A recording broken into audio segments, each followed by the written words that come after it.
The studio lights burned hotter than Karoline Leavitt had expected, their glare pinning her to the guest chair like a butterfly under glass. The audience's murmur swelled as Jon Stewart, sharp-eyed and silver-tongued, leaned forward, his smile a blade wrapped in charm.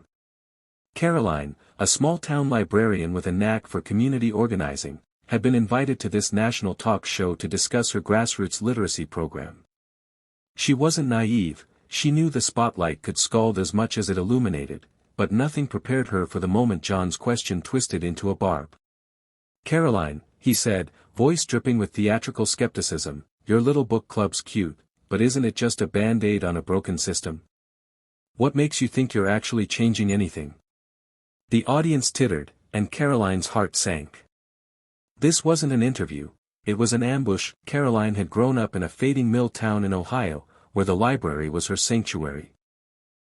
A place where dog-eared books whispered of worlds beyond shuttered factories.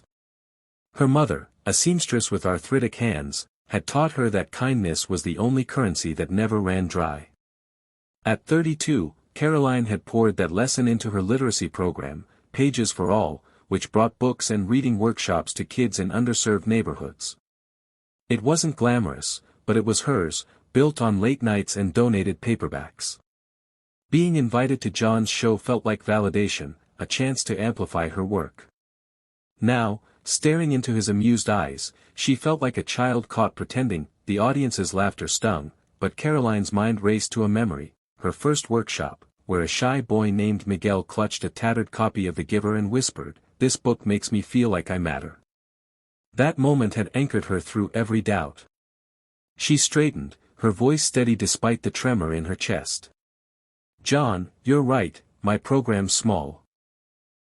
But when a kid reads a story and sees themselves in it, that's not a band-aid. That's a spark. And sparks start fires." The audience hushed, and Jon's smile faltered, just for a second. Backstage, Karoline's hands shook as she sipped water, the adrenaline souring in her veins. She'd held her ground, but the exchange left her raw. Had she sounded naive? Defensive? The show's producer, a brisk woman named Tara, approached with a clipped, "Nice recovery," but it felt hollow. Karoline wondered if she'd been a fool to think her work could stand up to scrutiny on this stage. As she stepped into the chilly New York evening, her phone buzzed with texts from friends, "You were amazing. Don't let him get to you." But one message stopped her cold, from an unknown number, "Ms. Leavitt, I saw you on TV. My daughter needs your help. Please call me." It was signed, Elena. Curiosity outweighed her exhaustion. Elena's voice on the phone was fragile, laced with urgency. She was a single mother in the Bronx, raising a 10-year-old daughter, Sofia, who'd stopped speaking after a car accident took her father. "She used to love stories," Elena said, her voice breaking. "Now she just sits by the window, like she's waiting for him. I saw you talk about books giving kids hope. I don't know what else to try." Karoline's heart twisted. She wasn't a therapist, just a librarian with a dream. But Elena's plea was a lifeline, pulling her out of her self-doubt. "I'll come tomorrow," she said, surprising herself. The next morning, Karoline took the subway to Elena's cramped apartment, clutching a bag of children's books. Sofia was a wisp of a girl, her dark eyes fixed on the window, unresponsive as Elena introduced them. Karoline sat beside her, feeling the weight of her own inadequacy. She'd faced Jon's mockery, but this silence was heavier. On instinct, she pulled out the Velveteen Rabbit and began reading aloud, her voice soft but steady. "There was once a Velveteen Rabbit, and in the beginning he was really splendid." Sofia didn't move, but her fingers twitched, almost imperceptibly. Over the next week, Karoline returned daily, reading to Sofia while Elena watched, hope and fear warring in her eyes. Karoline shared stories of her own childhood, how books had been her refuge when her father lost his job and her world felt unsteady. She didn't know if Sofia was listening, but she kept going, driven by the same stubborn faith that had carried her through Jon's show. One afternoon, as she read from Charlotte's Web, Sofia's hand reached for the book, her fingers brushing the page. Karoline paused, heart pounding. "Want to read with me?" she asked. Sofia's lips parted, and a single word slipped out, "Okay." Elena gasped, tears spilling down her cheeks. That small victory became a turning point. Sofia began to speak more, first in whispers, then in full sentences, her voice gaining strength with every story. Karoline brought her to a "Pages for All" workshop, where other kids welcomed her with shy smiles. Watching Sofia laugh for the first time, Karoline felt a warmth that no spotlight could match.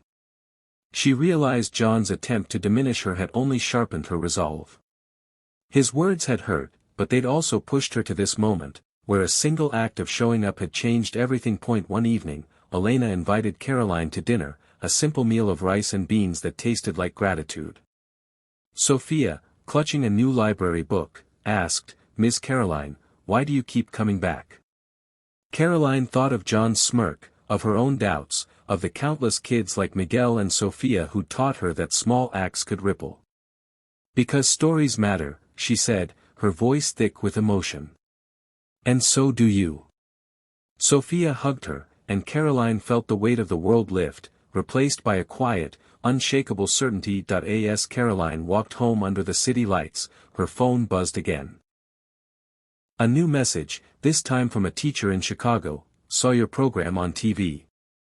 We want to start a chapter here. Can you help?" She smiled, the sting of Jon's words now a distant memory. She'd faced his challenge and found something greater, not a comeback for the cameras, but a calling that lit up lives. The world was full of skeptics, but it was also full of Elena's and Sofia's, waiting for someone to show up with a story and a spark. Karoline Leavitt stood in the Chicago Community Center, a drafty room smelling of old coffee and fresh paint, as a crowd of teachers, parents, and kids stared expectantly. The text she'd received weeks ago, after her appearance on Jon Stewart's show, had snowballed into this, a chance to launch a "Pages for All" chapter 800 miles from her Ohio roots. Her heart raced, not from stage lights this time, but from the weight of possibility. Jon's televised jab, meant to diminish her, had instead amplified her work, sparking messages from across the country. Yet doubt gnawed at her. Could her small-town program scale to a city like Chicago? And could she, a librarian who'd once flinched under a comedian's smirk, carry this forward? The first part of her journey had been personal. Sofia's whispered "okay" in that Bronx apartment had rekindled Karoline's faith in her mission. But Chicago was different. The teacher who'd contacted her, Marcus, was a wiry man with a passion for equity but a skeptical edge. "We've got kids here who can't read at grade level," he'd warned. "Gangs, poverty, broken homes, your book club's sweet, but this is a war zone." Karoline nodded, remembering Jon's words, a band-aid on a broken system. Maybe he'd been half right. But she'd seen what a single story did for Sofia. If one spark could light a fire, what could 1,000 do? She started small, training volunteers to run reading workshops in 3 neighborhoods. The kids were tougher than she'd expected, guarded, quick to test her. At her first session, a 12-year-old named Aaliyah, with braids and a scowl, muttered, "This is dumb. Books ain't fixing my life." Karoline's instinct was to retreat, but she thought of her mother, stitching kindness into every seam despite her pain. She handed Aaliyah the hate you give and said, "Read 1 page. If it's dumb, I'll leave you alone." Aaliyah rolled her eyes but took the book. By the next week, she was back, book dog-eared, asking for another. Word spread. More kids showed up, dragging siblings or cousins. Parents, skeptical at first, lingered to listen. Karoline's evenings filled with stories, not just from books, but from the kids themselves. Jamal, 14, wrote a poem about his brother's incarceration, his words raw and jagged. Lila, 9, shyly shared a drawing of a superhero librarian who saves people with stories. Each moment chipped away at Karoline's fear that her work was too small. But the bigger the program grew, the more she felt the strain. Volunteers were stretched thin, books ran low, and Marcus warned that funding was a pipe dream in a city strapped for cash. One night, exhausted, Karoline scrolled through her inbox and found an email that stopped her cold. an invitation to speak at a national education conference in Washington, D.C. The sender had seen her on Jon's show and called her a voice for hope in literacy. Her first thought was to decline. She wasn't a polished speaker, and the memory of Jon's studio still stung. But then she pictured Aaliyah, Jamal, Sofia, and the kids whose names she hadn't yet learned. This wasn't about her. It was about them. The conference was a blur of suits and jargon, a world away from her library's creaky shelves. Karoline's panel was moderated by a journalist named Claire, whose crisp questions echoed Jon's skepticism. "Your program's inspiring, Ms. Leavitt, but it's a drop in the bucket. Systemic change needs policy, not story time." The audience nodded, and Karoline felt the old panic rise. She closed her eyes, seeing her mother's hands, Sofia's tentative smile, Aaliyah's scowl softening. "You're right," she said, her voice steady. "I can't fix the system alone. But when a kid like Jamal writes his pain into a poem, or Lila draws herself as a hero, that's not a drop. That's a ripple. And ripples become waves." The room went quiet, then erupted in applause. Claire's lips twitched into a reluctant smile. Backstage, a woman approached, Dr. Anita Patel, a philanthropist with a foundation focused on education. "I've been looking for someone like you," she said. "Your program's real. I want to fund it, Chicago, Ohio, nationwide." Karoline's knees nearly buckled. This was the moment she'd dreamed of, but it came with a catch. Scaling up meant leaving her library, her home, to oversee a national network. She'd be trading late-night reading sessions for boardrooms, personal connections for spreadsheets. Could she do it without losing the heart of her work? She flew back to Chicago, wrestling with the decision. At the community center, Aaliyah found her, holding a notebook.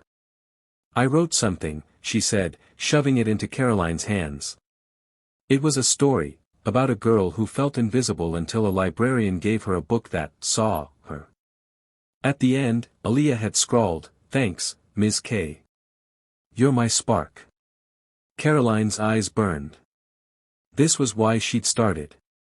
Not for applause or funding, but for kids like Aaliyah, who deserved to be seen. The next day, Karoline called Dr. Patel and accepted, with a condition: every new chapter would train local leaders, parents, teachers, even kids, to keep the program rooted in their communities.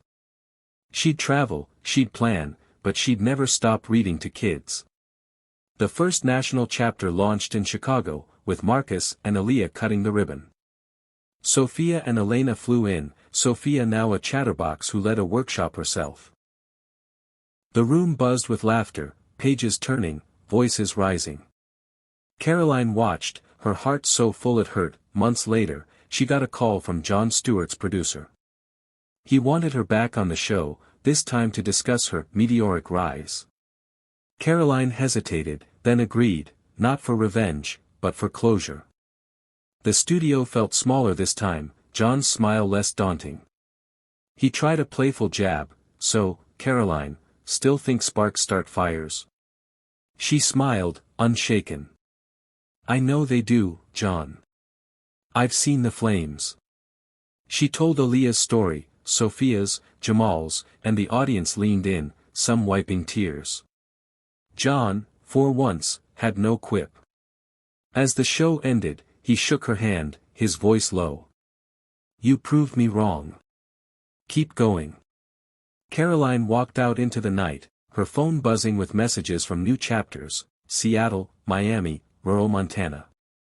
Jon's attempt to humiliate her had been a spark, too, one that pushed her to prove what kindness and stories could do. She thought of her mother, who'd never see this but whose lessons lived in every page turned, every child heard. The world was messy, broken, but it was also full of people ready to listen, to heal, to grow. Karoline's comeback wasn't a single moment, it was a movement, built on 1,000 small acts of humanity, lighting fires she'd never stop fanning. Moral of the story. The moral of Jon Stewart tries to humiliate Karoline Leavitt, and she responds with a shocking comeback is that kindness and perseverance, even in the face of doubt or ridicule, can spark profound change. Small acts of compassion, listening, sharing stories, showing up for others, create ripples that grow into waves, transforming lives and communities. True strength lies not in winning arguments, but in staying true to a purpose that uplifts humanity, proving that every spark of hope matters.